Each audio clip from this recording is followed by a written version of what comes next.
नमस्कार dear friends, divine ideas की एक और जर्नी में आपका फिर से स्वागत है। आज के इस जर्नी में हम आपको गुजरात के सारंगपुर में स्थित हनुमान मंदिर के दर्शन करवाने वाले हैं, जो कष्टभंजन के नाम से जाना जाता है। इस मंदिर तक पहुंचने के लिए आपको भोताड़ रेलवे स्टेशन पर उतरना होगा। भोताड़ रेलवे स्टेशन की दूरी बड़ौदा से 204 किलोमीटर के लगभग पड़ती है, और अगर आप अहमदाबाद से यहाँ पर आ रहे हैं तो आपको भोताड़ रेलवे स्टेशन की दूरी 151 किलोमीटर पड़ने वाली है। तो चलिए दोस्तों, अपनी जर्नी को स्टार्ट करते हैं और आपको कष्टभंजन मंदिर के दर्शनों के साथ साथ जानकारी देंगे कि आप यहाँ पर फ्री में कैसे रुक सकते हैं और कैसे फ्री भोजन कर सकते हैं, और साथ ही साथ आपको बताएंगे कि अगर आप लग्जरियस स्टे करना चाहते हैं यहाँ पर तो उसका आपको कितना खर्च पड़ने वाला है। तो इसलिए वीडियो को अंत तक ज़रूर देखिएगा। इसके साथ ही हम आपको और बहुत सारी महत्वपूर्ण जानकारी भी देंगे इस वीडियो में। आपको सामने जो हनुमान जी की विशालकाय मूर्ति दिख रही है, इस मूर्ति का 6 अप्रैल 2023 को तत्कालीन भारतीय गृह मंत्री अमित शाह ने अनावरण किया था। इस मूर्ति का वजन 30,000 किलोग्राम है और यह मूर्ति पंच धातु से बनी हुई है और इसकी ऊंचाई 54 फीट है। 7 किलोमीटर की दूरी से दिखाई देने वाली यह प्रतिमा 11 करोड़ की लागत से तैयार की गई थी। हनुमान जी का यह मंदिर भारत के विशेष मंदिरों में एक माना जाता है, जो अपने साथ बहुत सारी विशेषताओं को समेटे हुए है, जिनके बारे में हम आपको इस वीडियो में आगे जानकारी देने वाले हैं।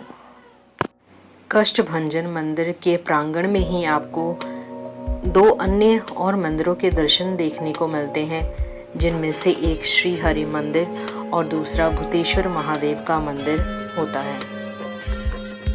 अगर आप यहाँ पर सुबह की मंगला आरती का आनंद लेना चाहते हैं तो आप सुबह 5:30 बजे यहाँ पर पहुँच जाइए और मंगला आरती का आनंद लीजिए। तो अगर दोस्तों आपको मंगला आरती अटेंड करने का मौका मिलता है तो आप ज़रूर मंगला आरती अटेंड कीजिए। मंगला आरती इतनी आनंदमयी होती है कि आप पूर्ण रूप से हनुमान जी की भक्ति में खो जाएंगे। मंगला आरती के बाद मंदिर 1 घंटे के लिए बंद कर दिया जाता है। हनुमान जी का श्रृंगार किया जाता है और मंदिर की साफ सफाई की जाती है। इसके बाद 7 बजे मंदिर को फिर से खोला जाता है। 7 बजे फिर से मंदिर में सुबह की आरती की जाती है। 7 बजे की आरती के बाद फ्री भोजन सेवा स्टार्ट कर दी जाती है। आप उसका आनंद उठा सकते हैं सुबह 7 बजे से लेके 9 बजे तक। तो दोस्तों, अगर आप यहाँ पर रहने की व्यवस्था के बारे में जानना चाहते हैं तो आपको यहाँ पर फ्री सेवा से लेकर एसी, नॉन एसी रूम भी मिल जाते हैं, जो आपको बहुत ही कम खर्चे पर पड़ते हैं। यहाँ पर आपको रहने के लिए 2 ऑप्शंस मिल जाते हैं। अगर आप चाहें तो स्वामी नारायण की धर्मशाला में भी रुक सकते हैं और कष्टभंजन मंदिर की धर्मशाला में भी रुक सकते हैं। दोनों धर्मशालाएं एक दूसरे के आमने सामने ही हैं।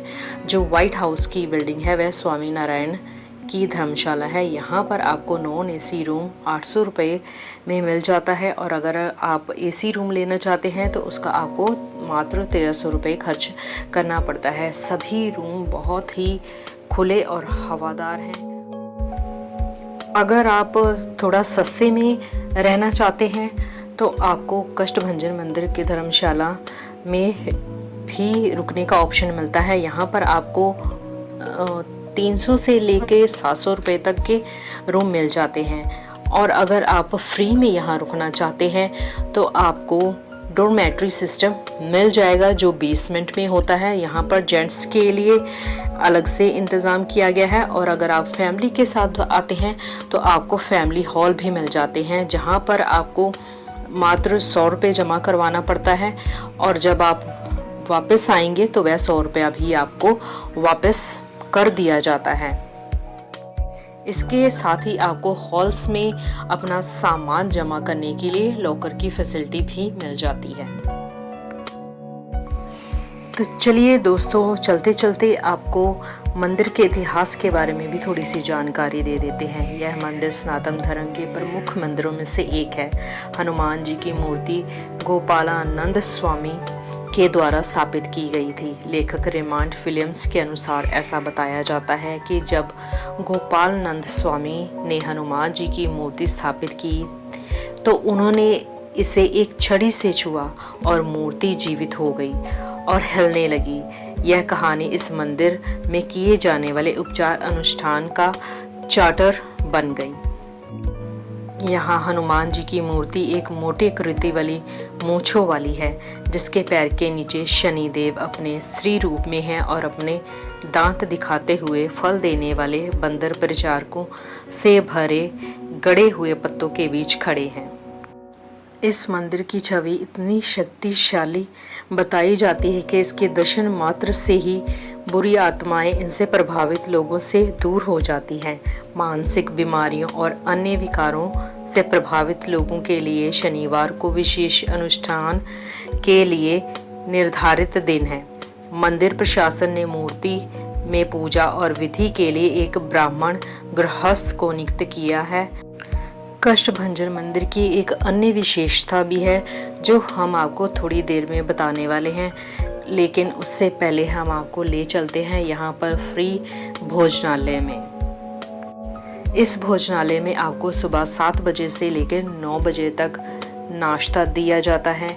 उसके बाद 11 बजे से लेकर 2 बजे तक आपको दोपहर का भोजन परोसा जाता है और रात को 7 बजे से लेके 9 बजे तक आपको रात का खाना दिया जाता है। यह खाना बिल्कुल ही निःशुल्क होता है और खाने में बहुत ही स्वादिष्ट होता है। यहाँ पर 5000 लोगों के बैठने की व्यवस्था है।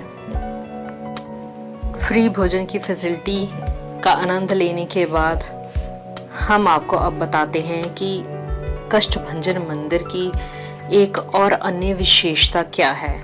बजरंग बली के इस धाम को उनके अन्य मंदिरों से अलग विशेष स्थान दिलाती है। उनके पैरों में विराजमान शनि की मूर्ति, क्योंकि यहाँ शनि बजरंग बली के चरणों में स्त्री के रूप में दर्शन देते हैं। तभी तो जो भक्त शनि प्रकोपों से परेशान होते हैं वे यहाँ आकर नारियल चढ़ाकर समस्त चिंताओं से मुक्ति पा जाते हैं। आप जानना चाहते होंगे कि आखिर शनिदेव को क्यों लेना पड़ा स्त्री रूप और वो क्यों हैं बजरंगबली के चरणों में। कहते हैं करीब 200 साल पहले भगवान स्वामी नारायण इस स्थान पर सत्संग कर रहे थे। स्वामी बजरंगबली की भक्ति में इतने लीन हो गए कि उन्हें हनुमान के उस दिव्य रूप के दर्शन हुए जो इस मंदिर के निर्माण की वजह बना। बाद में स्वामी नारायण के भक्त गोपालानंद स्वामी ने यहाँ इस सुंदर प्रतिमा की स्थापना की। कहा जाता है कि एक समय था जब शनिदेव का पूरे राज्य पर आतंक था। लोग शनिदेव के अत्याचार से त्रस्त थे। आखिरकार भक्तों ने अपनी फरियाद बजरंग बली के दरबार में लगाई। भक्तों की बातें सुनकर हनुमान जी शनिदेव को मारने के लिए उनके पीछे पड़ गए। जब शनिदेव के पास जान बचाने का आखिरी विकल्प बाकी था तो उन्होंने स्त्री का रूप धारण कर लिया, क्योंकि उन्हें पता था कि हनुमान जी बाल ब्रह्मचारी हैं और वो स्त्री पर हाथ नहीं उठाएंगे। ऐसा ही हुआ। पवन पुत्र ने शनिदेव को मारने से इनकार कर दिया, लेकिन भगवान राम ने उन्हें आदेश दिया। फिर हनुमान जी ने स्त्री स्वरूप शनिदेव को अपने पैरों तले कुचल दिया और भक्तों को शनिदेव के अत्याचार से मुक्त किया। दोस्तों, अगर आप कभी गुजरात आते हैं तो आप यहाँ पर दर्शन करने के लिए ज़रूर आइए। आपको एक अलौकिक आनंद की प्राप्ति होगी यहाँ पर आकर। तो मुझे आशा है कि हमारे द्वारा दी गई जानकारी आपको पसंद आई होगी। तो अगर आपको हमारी यह वीडियो पसंद आती है तो हमारी वीडियो को लाइक शेयर ज़रूर करिएगा, और अगर चैनल को अभी तक सब्सक्राइब नहीं किया है तो इसे सब्सक्राइब भी करिएगा, ताकि हमें मोटिवेशन मिल सके और हम आपके लिए ऐसी ही बेहतरीन जानकारियाँ लेकर आते रहें।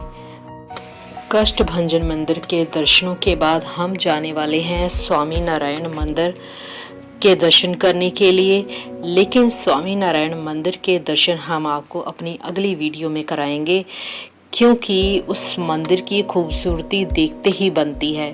जितना आनंद आपको कष्टभंजन मंदिर के दर्शन करने पर आता है, उतना ही आनंद आपको स्वामी नारायण मंदिर के दर्शन करने पर भी आने वाला है। तो हम आपको अपनी अगली वीडियो में स्वामी नारायण मंदिर के दर्शन अवश्य कराएंगे। तो हमारे चैनल पर बने रहिएगा और इसे सब्सक्राइब करना ना भूलिएगा।